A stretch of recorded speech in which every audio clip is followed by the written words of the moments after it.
Malcolm himself spent years like baiting Dr. King and making fun of him and so forth. Now, after he left the Nation of Islam, they met once. It was a very Yeah. cordial meeting on Capitol Hill. They had both gone to watch the debate over the 1964 Civil Rights Movement.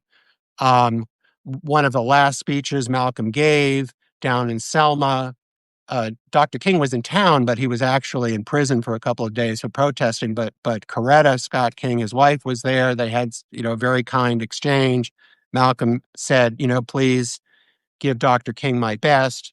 Um, but they up to the time of both of their assassinations, the view in the media and the white press and among was that they stood for very different things.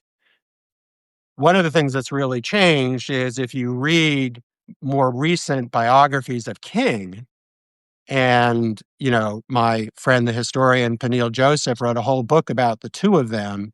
Mm-hmm. It's been much more to emphasize what they had in common, right? Mm-hmm. That they had Mm-hmm. slightly different strategies and emphases, but they were really, even though they were not, you know, coordinating, consciously, but that they had a complementary impact um, on, you know, on civil rights and the fight for racial justice. That's a big change.